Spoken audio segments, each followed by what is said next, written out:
October 22, 1961, 2:14 a.m.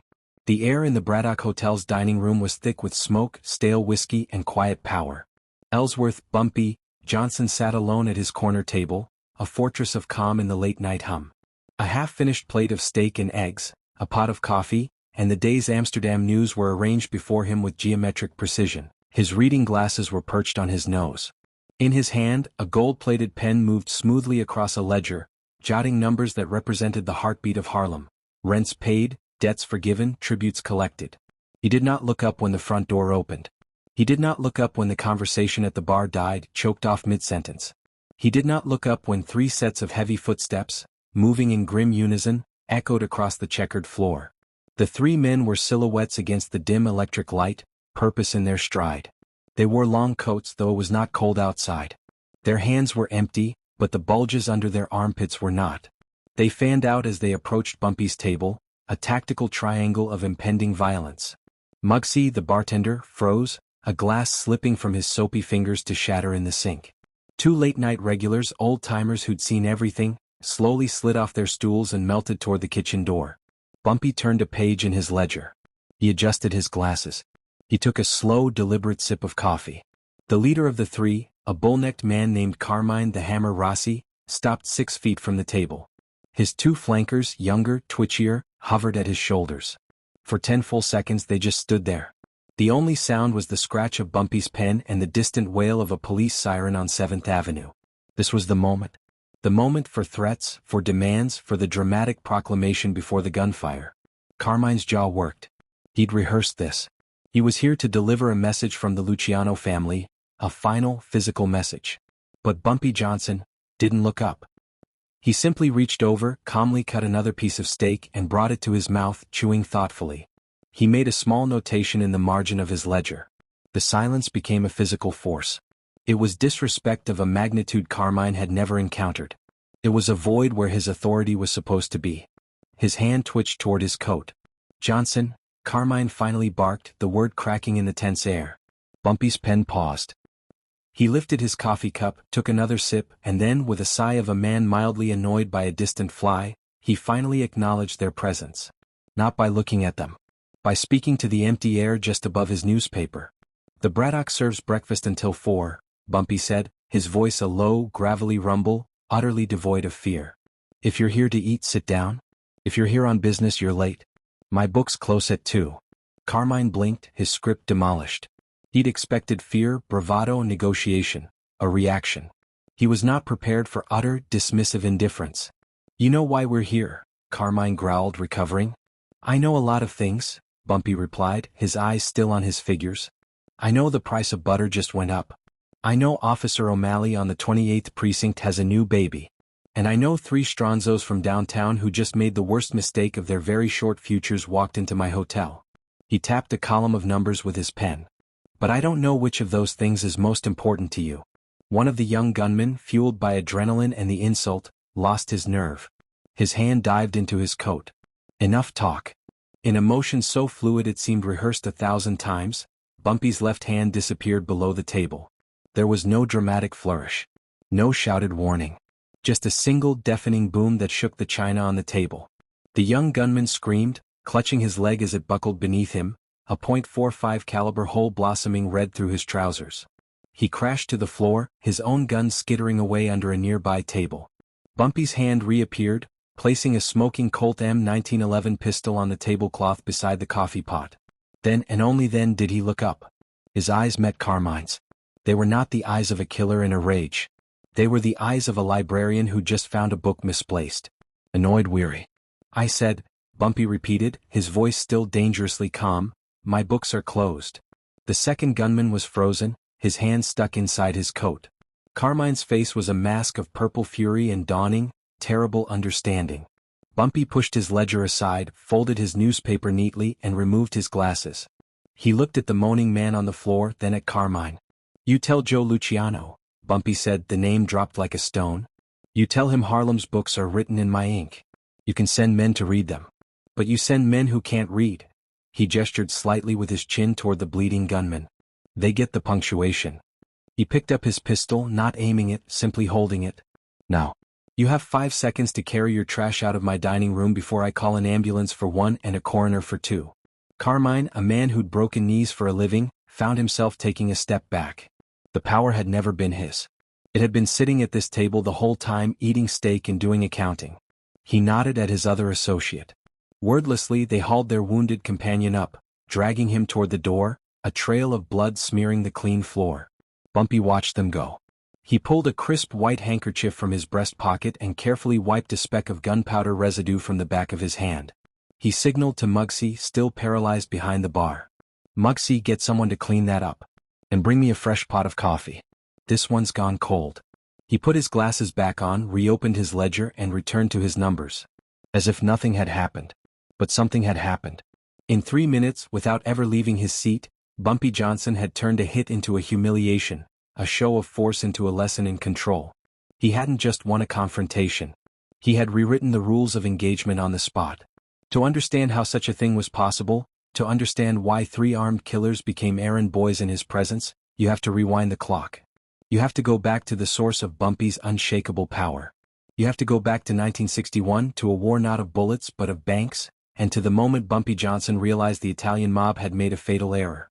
They'd stopped trying to kill him. They'd started trying to bankrupt him. 1961 was not 1958. The old ways, the street wars, the direct hits, the muscle had failed. The story of Big Sam and the dummy gun had become underworld gospel. The message was clear: trying to kill Bumpy Johnson was not just dangerous, it was strategically pointless. The man was a ghost in his own machine, always anticipating, always waiting. So, the commission, the ruling council of the 5 families, adapted. Under the guidance of new corporate-minded bosses like Joe Luciano's protégé Vito Genovese, they launched an economic blitzkrieg. This wasn't about territory in the sense of street corners, it was about infrastructure. Their target, the Johnson Fund. The fund wasn't a bank. It was the shadow circulatory system of Harlem. It was the money Bumpy collected from his operations. Numbers, policy, protection, but instead of hoarding it, he reinvested it. The fund paid rent for struggling families before the landlord could evict. It provided capital for black-owned businesses the white banks redlined. It bribed policemen, yes, but it also paid for lawyers for wrongfully arrested kids. It was the reason Bumpy wasn't just feared, but fiercely, silently protected by an entire community. He was the anti-bank. The family's plan was elegant and brutal. They used their vast legitimate fronts, construction unions, waste management companies, liquor distributors, to launch a multi-pronged assault. First, they choked the supply. Truckers unionized by the mob went on strike, refusing to deliver goods to stores that paid tribute to Bumpy. Liquor shipments to bars under his protection got lost. Construction materials for repairs on buildings he owned suddenly tripled in price. Second, they attacked the output. They opened gleaming modern social clubs, right next to Bumpy's oldest, most profitable policy banks, offering better odds, quicker payouts. They used their police captains to stage very public, very messy raids on his most visible operations, scaring away small-time bettors. Third, and most insidiously, they went after the people. Not with violence but with offers. They approached the landlords Bumpy paid, the shop owners he financed, and offered them deals. Lower interest rates, protection from other mob harassment, a chance to be legitimate. They whispered a powerful, corrosive idea. Bumpy Johnson is the past. We are the future. The goal was not to start a war Bumpy could win with a gun. The goal was to quietly, slowly drain the fund dry. To make Harlem a bad business proposition for him. To turn his loyalty into a liability. To make the community ask, what has Bumpy done for us lately? While their lights were being shut off. By October 1961, the pressure was immense. The fund was bleeding. Bumpy's inner circle was nervous. Men like Illinois Gordon, his strategist, advised retribution. Firebombed the new social clubs, kneecapped the traitorous landlords. Bumpy listened. He smoked his Dutch master cigars. And he said nothing. Because Bumpy saw what the Italians did not. They saw a business model. He saw an ecosystem. They thought they were squeezing a rival firm. He knew they were starving a neighborhood. And in that disconnect lay their weakness. The Italians made one critical, arrogant assumption. That everyone had a price. That the loyalty Bumpy commanded was a transaction. A balance of favors and fear. They did not understand it was a covenant. Bumpy's counter-strategy was not formed in a meeting. It was formed in silence at his table at the Braddock, watching, listening, reading his ledgers, which were not just accounts of money but maps of human need. He let the pressure build. He let the funds shrink. He even let a few minor operations falter. To the commission, it looked like collapse was imminent. It looked like Bumpy Johnson, the legendary untouchable, was finally being ground down by superior, modern economics. This perceived weakness is what prompted their final, fatal move. The hit squad with Carmine was not truly a hit squad. It was a collections agency. The message was meant to be, your credit has run out. Time to sell. They came not to assassinate, but to intimidate a weakened man into surrender. They had no idea they were walking into the final stage of Bumpy's trap. He hadn't been weakened. He had been focusing his resources, conserving his energy, and identifying the single fragile pillar holding up the entire Italian plan. And he had found it. Her name was Estelle. Estelle was not a gangster. She was a bookkeeper. A brilliant, meticulous, and utterly invisible woman in her late 50s who worked for a medium-sized shipping and receiving company in Hell's Kitchen, a company secretly owned by the Genovese family. For 15 years, Estelle Robinson had managed the company's off-the-books logistics. She was the one who arranged the trucks, the warehouses, the manifest for the mob's untaxed, unofficial goods, the guns, the untagged liquor, the bulk cash moving between families. Her ledgers were the Rosetta Stone to the Commission's entire logistical network. She knew every route, every safe house, every disguised front. She was also the widow of a porter who had been killed in a botched robbery in 1949, a robbery Bumpy Johnson, in one of his unseen acts of grace, had quietly ensured was avenged. He'd also ensured a small, steady annuity found its way to Estelle, enough to keep her in her apartment and send her niece to college. He had never asked for anything in return. He had never even met her. It was this debt, this uncollected favor from a decade past, that Bumpy now called upon. Not with a threat, but with a request, delivered by a trusted messenger, a grandmother who ran a boarding house next to Estelle's. The request was simple, a copy of the next month's logistics run. The special shipments. Estelle, a woman of profound moral calculus, did not see it as betrayal. She saw it as balance. The Italians were her employers. Bumpy Johnson was her benefactor. And now her employers were trying to destroy her benefactor, and in the process, strangling the neighborhood her sister still lived in. She sent the ledger. In Bumpy's hands, that ledger was no longer a list of times and places. It was a battle plan. It showed him the when, the where, and the how of the mob's most vulnerable nerve, its cash flow and its illegal inventory. He saw that on the night of October 25th, 3 trucks would be leaving a warehouse in Hoboken. They weren't carrying policy slips or numbers money. They were carrying the quarterly tribute, a river of cash, gold, and bearer bonds, from the Genovese, Gambino, and Lucchese families to the Commission's central treasury. It was the lifeblood of their corporate strategy, the profit they were using to bankroll the squeeze on Harlem. More importantly, he saw the security detail was light. Why wouldn't it be? This was a secret route, known only to a trusted few like Estelle. It was the last shipment anyone would expect to be hit. Bumpy did not plan a heist. He planned a surgical strike. On the night of the 25th, as the 3 armored trucks crossed the George Washington Bridge into Manhattan, they were not met by rival gangsters. They were met by a roadblock of NYPD Black Maria wagons, led by a furious deputy inspector whose daughter's drug arrest had just been miraculously expunged thanks to a certain Harlem figure's intervention. The police, acting on an anonymous tip about a major arms shipment, found not guns, but millions in untaxed, unexplained wealth. It was a scandal of epic proportions. The money was seized. The drivers and guards, all made men, were arrested. The headlines the next day were not about Harlem gangsters, but about mob wealth uncovered on City Bridge. The commission was thrown into chaos. The loss of capital was staggering. But worse was the exposure, the humiliation, the internal witch hunt for the leak. They turned on each other. The elegant corporate war was over. Desperation returned. And desperation breeds stupid, blunt instruments. Which is why, just 3 days later, a furious and panicked Joe Luciano, overruling his more cautious advisors, greenlit the collection's visit to the Braddock. He sent Carmine and his 2 guys not to think but to feel. To reassert dominance through old-fashioned fear. They had no idea they were walking into the calm, prepared eye of a storm Bumpy had already directed. They didn't know their economic war had already been lost on a bridge. They didn't know the unflappable man at the table was holding not just a .45, but the complete blueprint of their failure. All they knew was the deafening silence of their irrelevance, and then the roar of a gunshot that was not the beginning of a fight, but the final period on a sentence Bumpy had been writing for 3 months.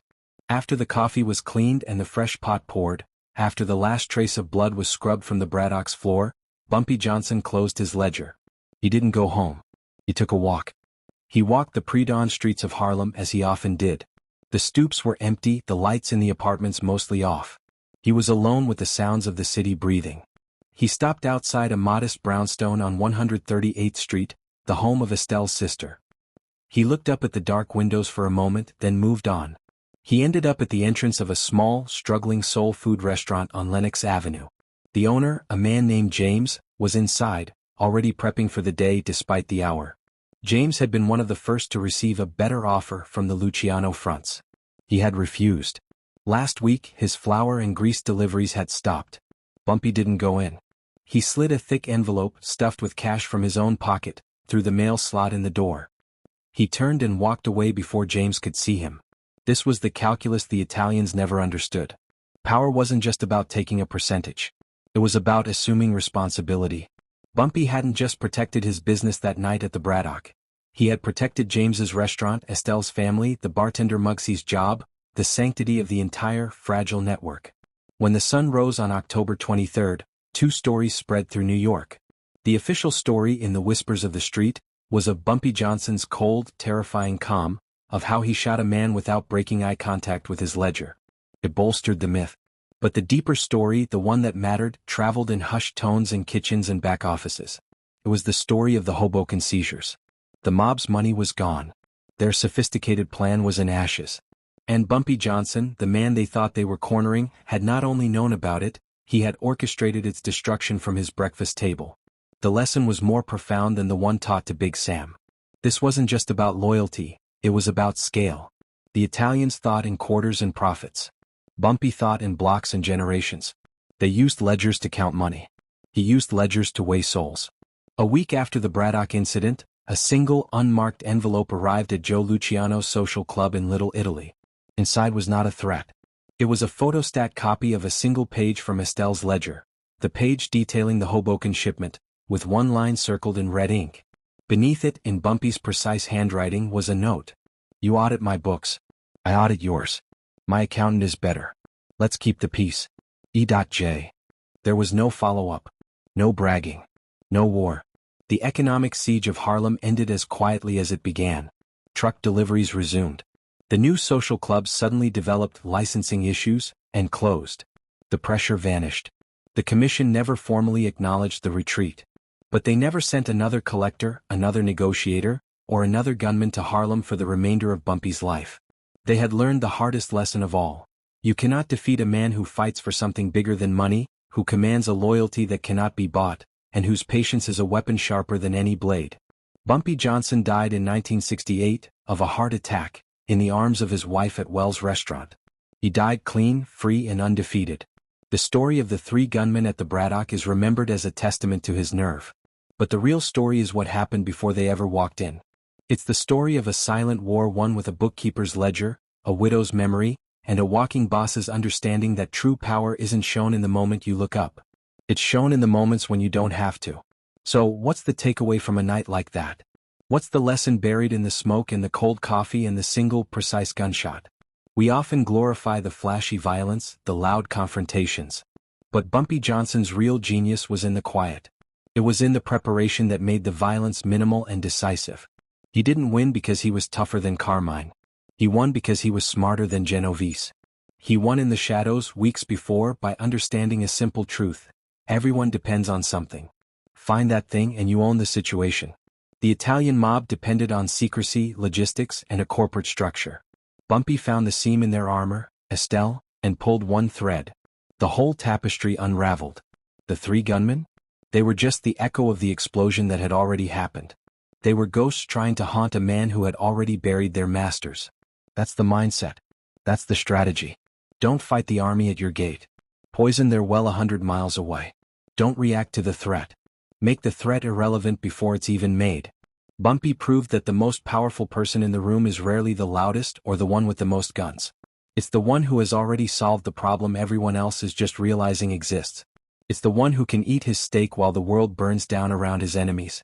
Look, if this story showed you what real strategic thinking looks like, do me a solid, hit that like button, it helps more than you know. And if you're not subscribed, you're missing out. We're diving deep into these untold stories of power, strategy, and legacy every single week. Drop a comment below. What's harder to build, the kind of fear the mob had or the kind of loyalty Bumpy commanded? Could the Italians have ever won, or did they misunderstand the game from the start? And turn on those notifications. Because next time we're breaking down the story of how a 22-year-old Bumpy Johnson, fresh out of Sing Sing, outmaneuvered the most feared gangster in New York history, Dutch Schultz, not with a bullet, but with a single, perfectly timed phone call. It's a masterclass in audacity. Remember, in the game of power, the first to blink loses. But the truly powerful? They never have to blink at all.